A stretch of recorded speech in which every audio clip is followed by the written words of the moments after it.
Salutations everyone, and welcome to another episode of Brainy Previews. In this episode, I, your host BrainBoy20, will be reviewing the game Bit Shifter by Plastic Games LLC, who were previously noted for the game Cypher, a game about deciphering puzzles and otherwise for the iOS or Android. Bit Shifter is their flagship game on the PC, and is a third-person real-time strategy with RPG elements. But before we get into the gameplay proper, let's first take a quick look at the options menu as I'm warned to do.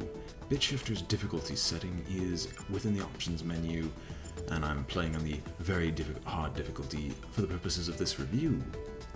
As for video options, it's somewhat sparse and barren, but has fully adjustable resolution amongst the normal presets, full screen video, and render distance, but nothing much else here. Audio is fully rebindable with master volume, graphics user interface, game volume, and music volume as well. All fully adjustable with no issues. Control, they have full controller support for the game. Mouse control, sensitivity, inverted, and fully rebindable, all in the game's favor.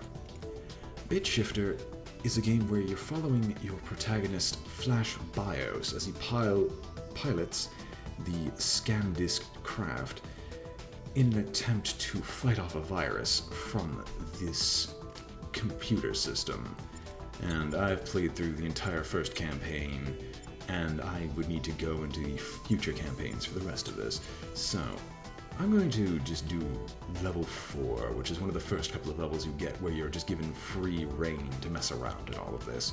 So let's get a move on, shall we? Load times are relatively short, except for like the first time where it loads a level where it takes just slightly longer than average. Now, as I said, the story follows that your Flash Bio is piloting this ship fighting off the virus at very specific points. You've been cut off from your command since the first couple of chapters and have basically been doing your best as a solo operative to fight off the virus. Now, it definitely has some UFO-style flight controls, where you are able to hover, move around at very quick speeds, and fire off your main weapons to try to clear the virus and everything that hits you. But your weapons actually kind of stink when fighting the virus, as it doesn't clear a ton of the virus at once, as you can see on the bottom right portion of the screen. It's much better to explain it later, after I grab the other main point of the game, for you have your ScanDisk, and you also have the titular bits. These bits are what you actually use to clean the virus. These little troopers can't deal with these creatures alone, so you up in the air have to go kill them off as much as you can. But they have your bits have an AoE damage that actually clears them out, which is the main gameplay point. And your goal is to basically clear the level of 100% of the viral infestation. Now, while your ship is very good at dealing with these viral octopodes, if you can call them that, that's not its primary goal, as this is, as I said, a real-time strategy. And what good real-time strategy wouldn't what real-time strategy would not have other ways of dealing with these creatures below? So for this, I make heavy use of the turret function, which drops a turret on top of your opposition, which will automatically deal with the enemy octopodes, which would normally destroy your bits, stopping you from dealing with this. Now, the main lose condition of any one of these levels is the virus infecting the main data stream by breaking through all these coordinates and hitting the primary pumps, or on some levels that don't have pumps at all, just getting into the data stream, period. Now, aside from these octopode enemies, which are just kind of like mobile turrets, the virus can also take over certain structures, like these Tesla coils. I call them Tesla coils because they have a nasty tendency to basically stab you. And by that, I mean they have a nasty tendency to shock you out of the air and stun you, making you ineffective in a fight to try to clear off the virus, because you can't actually aim while you're indisposed. Now, other things of the gameplay involve the fact that you can pick up your bits and, if they ever get down by taking too much damage, and repair them in a short time period. Which is primarily how you build up bits. As you can see, all your bits being built are on a timer. And so part of the game is basically managing your defenses at first, until you can get enough bits together in order to take down the opposition at large. Now, the game does run fairly smoothly when you're not recording, although I can already see some frame skips and I'm fairly certain you can notice them as well, while having recording software in the background in addition to other projects. Since this game is in early access, hence why this game is a preview in the first place, that's expected to be cleaned up when it's finished, but is something to look out for. Now, I've been discussing the gameplay, let's discuss the art style. Personally, I like the art style. The art style is supposed to be very reminiscent of an N64 era title, where you're having like this little arcade battle against a bunch of creatures at once. Honestly, I think it fits quite well for the game. Personally, I do not like it because it, as other reviews I have read have stated, the gameplay itself is supposed to invoke like an N64 era. I did not have an N64, I'm not someone who's really grown up in the N64 era, and thus this doesn't really give me that feeling of nostalgia that everyone else seems to have, but that is perfectly fine by me. Now I really should go pick up more turrets, because when my turrets are dying quite often, because this is the hardest difficulty, they're still useful as like a meat shield, so I'm not getting stun-locked into oblivion, and thankfully your health does regenerate. Otherwise this battle might take forever. Now, as you probably most likely saw in the top left corner when I was doing this level select, this game is also a bit of a score attack.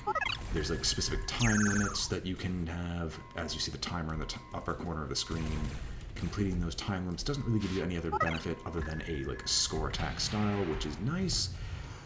But there's also these other collectibles, which is how you upgrade your ship. Where you've seen these games that there are these floating collectibles, you spend them for buying specific upgrades that you can make use of. Like, for example, what I spent earlier in the level to get the cleaner bomb and the turrets. You will spend these bugs that you collect as time goes on in order to purchase the ability to buy them in the level in the first place. And there are levels interspersed where it's just literally collecting tons of bugs. And as the enemies get quite overwhelming at certain points, if you don't manage them, as you can quite clearly see here. And the virus is already spread throughout this entire region, meaning it's basically going to be impossible to remove it within the time limit of, I think, 6 minutes, was it? Which, while annoying, is to be expected on the hardest difficulty. Anyway, art style, as I was saying, is fairly nice. Music style, however, is fantastic, because I like this little retro-style electronica? Could you call it that, or would you just call it techno? Yeah, techno probably makes a lot more sense than what I'm saying. And primarily the game is a little bit hands-off. It's helpful if you are in the front line destroying these turrets constantly so your bits are able to work, but they're not entirely necessary, and you don't really need to even kill these octopodes. If you're skilled enough, you can just clear the virus, and at the end of the level, if there's no virus left, then all the other octopodes are destroyed. Just destroying the octopodes is nice and helpful, as I've said. And as for the music, well, I already explained that. Let's see, music, level design. Level design is, I have to say, interesting. Like, the game is not shy about showing off things well before you can access them, and the levels they always have those they're usually appropriate for, in that the only way to get a par time on that level is to make use of those items to basically teach you how to use it, and all items have their use. Like, you didn't get a good look at all the structures, but the structures include, like, bombs for blowing up multiple octopodes, better types of turrets, and we finished the level. I only have the best par time because they keep major bugs, which are your experience points, basically. Finding golden floating idols, picking them up, counts as leveling up your hero, which, when you level up your hero, can boost any of the following things. Oh, it was under stats, wasn't it? No, info. There we go. You can boost, like, beam length, which is like the tractor beam you were seeing me use to pick up my bits or my items from a distance away so you don't fly over them. Weapon power, which is what I upgraded heavily because I hated dealing with those turrets and would like to shoot them up close and personal. And clock speed is like your ship speed. Shield strength I never found entirely useful, as if you manage it well, your health should never drop below a point where you would die. As such, I find the game is a nice, evenly paced difficulty.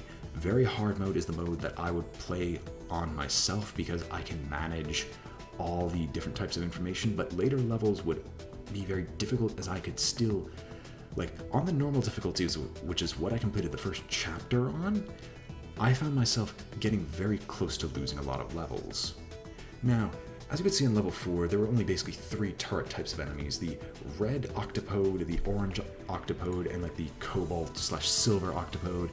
There are other enemy types, but they don't give those to you later until you have the means to deal with them in the first place, which is always nice. And enemy spawns do get a little bit more erratic, and the virus starts throwing more and more things at you, or at your scan disk, which I find nice and refreshing because it keeps the difficulty paced with you, introducing only new concepts until after you've mastered dealing with the original, so the game always feels fresh and nicely paced. As for the story, sometimes the dialogue feels a little bit rushed, but that's not a massive issue because you play this game in short bursts, completing a small section of levels at one time, give it a rest, do it again, and you can have a lot of fun that way. And so, for the price point that they're asking for, which is $15 normally, but as of the time of this review, there's a 25% off sale, I would say this game is definitely well worth the price. Due to its fun replayability, as you could definitely see the levels that can be replayed are actually quite fun. It's a bit frustrating at times, especially on those levels that have no walls whatsoever, allowing the virus just to pour over into the data streams if you're not watching every aspect of the virus, or those other levels that become truly titanic. Like, that level you saw there, if you go like 10 levels in the future, that's about 1/4 of the map size that they expect you to watch. And if you can tell on very hard difficulty, I was still having a little bit of trouble containing the virus, considering I had to go from one side to the other.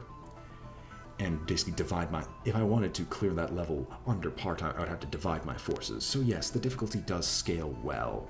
I haven't tried the very easy difficulty, but if the normal difficulty is a decent enough challenge for someone like myself, I'd probably say the very easy difficulty would be good enough for anyone to pass through, no matter how incompetent or competent you are at the game. Anyway, in short, BitShifter is, I think, well worth the price tag of $15 or $11 if you pick it up on sale right now. And yeah, the game is just overall good. And definitely a very good first product. Now, since this is a preview, I will make another review of it when it gets its full release, when it's out of Steam Early Access. However, I have not yet received word on when that would be. If I do receive word, I will definitely put that in an update below. And that's it for this preview. Hope you all enjoyed watching this episode of Brainy Previews. I've been your host, BrainBoy20, and I am signing off. If you enjoyed it, remember to like, comment, or subscribe for more stuff like this, and I hope to see you all next time. Farewell.